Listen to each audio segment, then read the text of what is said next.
Hi, I'm Tom. I recently got married to someone really important to me, but our journey to this point wasn't easy. I want to tell you about how my wife and I met, starting from the beginning. We both got hired at the same company after college, and we're the same age. Her name's Margaret, but back then, we were just coworkers, and I'd call her Margaret casually. After our orientation, Margaret and I found ourselves working together in the sales department. We both pushed each other to excel, putting in hard work every day. At that time, I had a girlfriend, and things were going smoothly between us. Then one day in late April, my buddy Joe called me up. Joe and I had been friends since high school.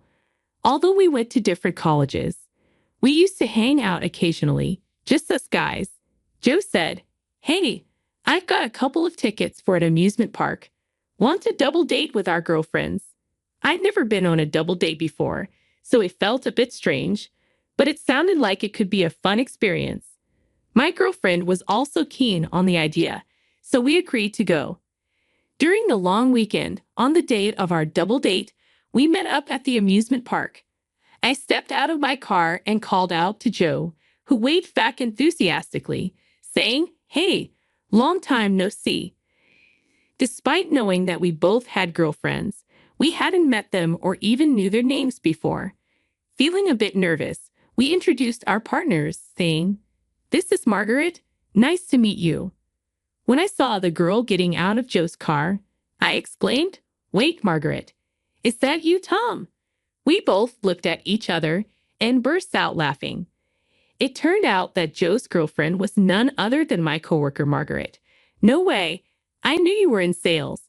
But Tom and Margaret, you work at the same company." Joe exclaimed in disbelief.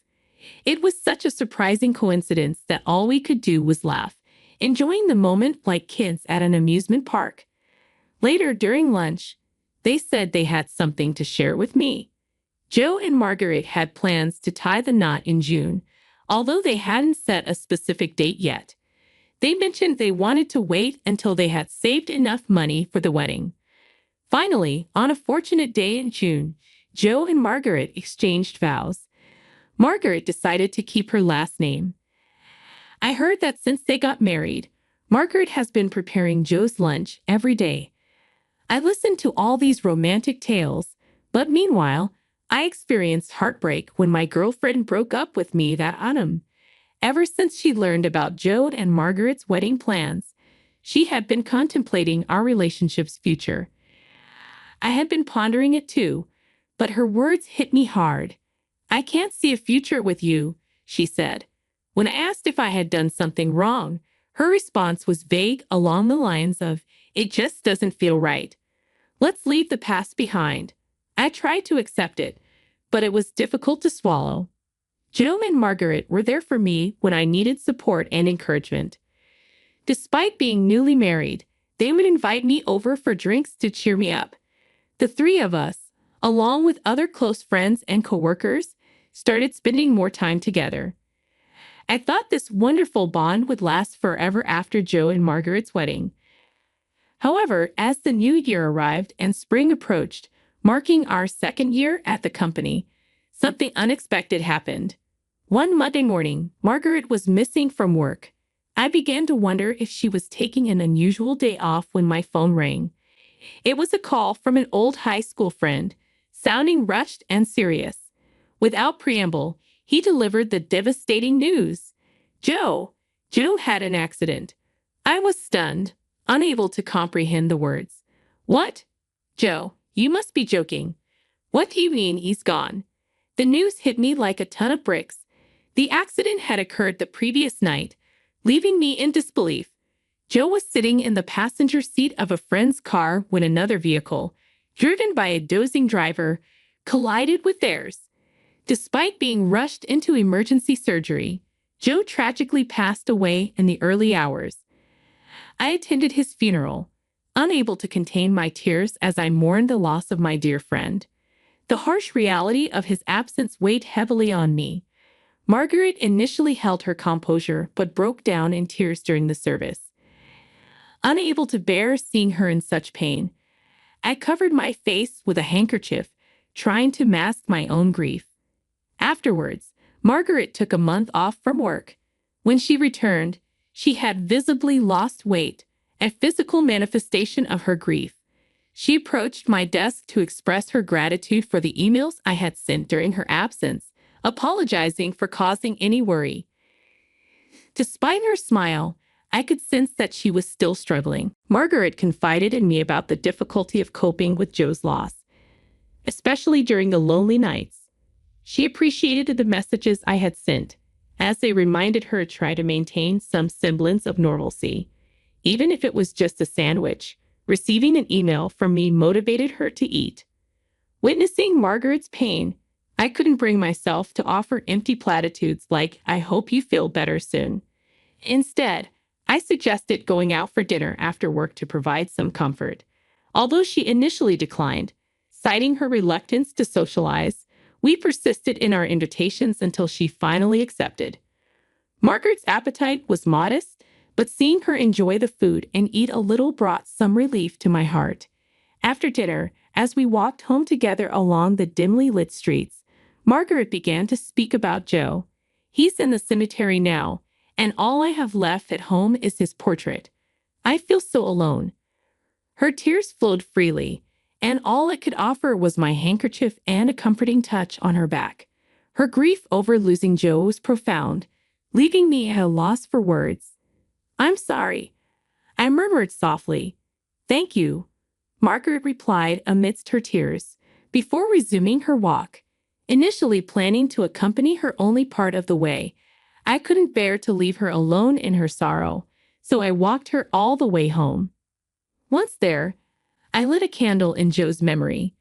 The room was adorned with pictures from the funeral, alongside joyful photos of Margaret and Joe. Seeing this display, I couldn't help but shed tears myself. "I'm sorry for crying when I should be supporting you," I choked out. Margaret wiped away her tears, acknowledging the frustration of their lost future. "But I have to keep moving forward, for Joe's sake," she shared, her determination shining through her sadness. I wondered how I could best support Margaret. All I can do is listen to her and take her out for meals, I thought, feeling inadequate. Although Margaret found solace in her work, it was evident that she was putting on a brave front. Despite the challenges, she managed to navigate through the first anniversary of Joe's passing, gradually reclaiming her spirits. Throughout this time, our support for her remained steadfast. We continued to invite her out for dinners after work, and I continued to escort her home. On evenings when we returned early, I would light a candle in memory of Joe, honoring his presence in our lives. As I escorted Margaret home one evening, she suddenly asked, "Why do you always walk me home?" Concern laced her voice as she pointed out the dimly lit streets. "I don't want you to be in danger if something happens on the way home," she continued. "Besides, if anything were to happen to you, Joe would be furious." She chuckled lightly, trying to ease the seriousness of her words. "I don't mean to meddle, but I feel responsible for protecting you, someone Joe cared about deeply. Otherwise, he might haunt me in my dreams, scolding me for not looking after you." Margaret's gratitude flowed as she thanked me, sharing in the laughter that followed. Time marched on, and before we knew it, we found ourselves marking the third anniversary of Joe's passing. Both Margaret and I threw ourselves into our work with renewed vigor. Despite the long and tiring days, we continued our tradition of unwinding over dinner with coworkers. One day, as we walked together towards Margaret's home, she hesitantly mentioned a small favor she needed. "You see, the light bulbs in my foyer and dressing room have gone out." I attempted to reach the light bulbs by standing on a step stool, but they remained just out of my grasp. Margaret, somewhat embarrassed to ask for help, finally spoke up. "Could you lend me a hand?" "I can't quite reach," she requested. With a reassuring smile, I gladly agreed, dismissing her concerns with a light-hearted remark. "No problem at all. Don't worry about the small stuff," I reassured her, earning a grateful smile in return. Inside her home, I swiftly replaced the light bulbs. Thanks a bunch. It's amazing how handy a tall person can be, Margaret remarked appreciatively. I jokingly replied, well, lucky for me, I can reach the ceiling. Otherwise, that would have been quite the predicament, huh? Margaret chuckled, sharing a memory of Joe's struggles with a similar task in another room. I laughed along, remarking on my own height advantage. As I handed Margaret the folded step stool, our fingers brushed against each other unexpectedly, and our eyes met in a fleeting moment of connection. The laughter dissolved into a brief silence, but I quickly averted my gaze, feigning nonchalance. Suddenly, Margaret softly questioned, "Hey, why are you always so kind?" Her words caught me off guard, and our eyes met once again. In that instant, my heart skipped a beat, but I remained silent, simply regarding her. "You're always there for me, always caring," Margaret continued slowly, her words stirring something within me. Before I could respond, she added with a hint of playfulness, "You're almost too good to be true. I might start getting ideas."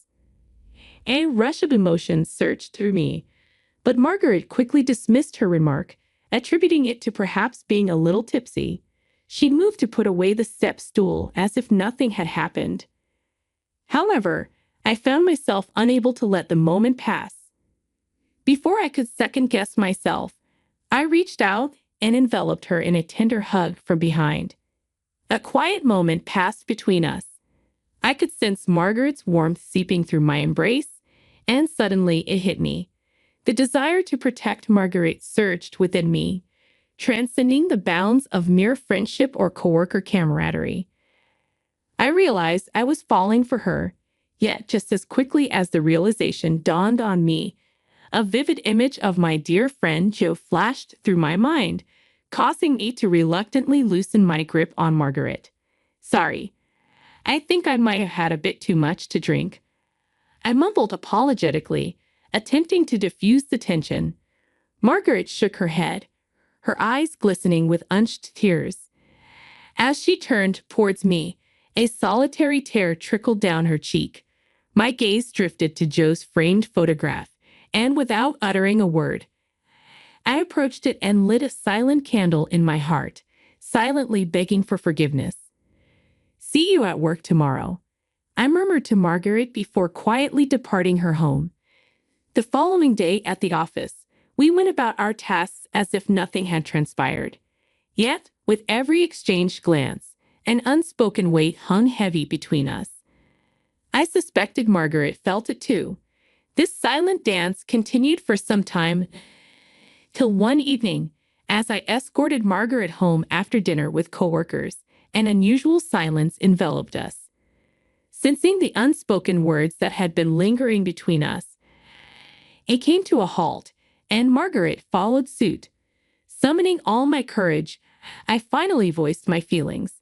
"Is it wrong if it's me?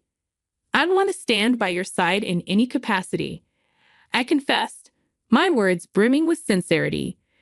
Margaret met my gaze, and after a pregnant pause, she nodded in acceptance. "Yes," she replied softly, acknowledging my sentiments. But this was not the end of our story. On my day off that week, I made a pilgrimage to a particular place, Joe's graveside. It was important for me to share this news with him right there where he rested. "Joe, I've come to make a promise," I began solemnly. "I vow to make Margaret happy and to care for her just as you would have. Please accept that I'll be by her side. I promise to safeguard her smile, no matter the challenges," I declared, bowing my head respectfully before his resting place. As I closed my eyes in silent reverence, time seemed to slip away. Suddenly, a gentle, warm breeze swept through the cemetery, caressing my skin. It felt like Joe's gentle reply to my pledge. Gratefully, I lifted my head and met his gravestone once more. "Do you forgive me?" I whispered, seeking his understanding. Another tender breeze brushed by, imbued with a kindness reminiscent of Joe's comforting presence. Thank you, I murmured, bowing my head once more. I promised to honor this vow. I vowed to Joe before departing. A decade had passed since that solemn moment. Margaret and I had grown inseparable, living together in a partnership akin to a common law marriage. On appointment day after marking Joe's 13th anniversary, Margaret confided in me as we paused at a park after visiting his grave.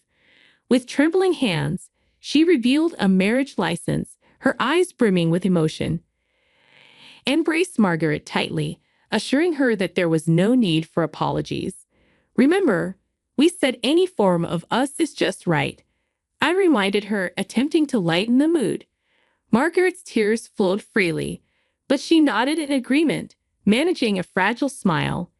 Don't cry, I teased gently. I made a promise, man to man. I chuckled, diverting her attention from her tears. With renewed resolve, we exchanged vows and became husband and wife. 2 years later, our family welcomed a new member, a beautiful baby girl who bore a striking resemblance to Margaret. On the day of her birth, a meteor shower graced the sky, a celestial spectacle that felt like Joe's blessing from above. Our daughter brought boundless joy into our lives, filling our home with her infectious laughter. As we cherish our family and continue to honor our commitments, we find solace in the belief that Joe watches over us, content to see Margaret's radiant smile. And so, we embrace life's journey, living each day in a way that honors our loved ones and ensures that our family always finds reason to smile.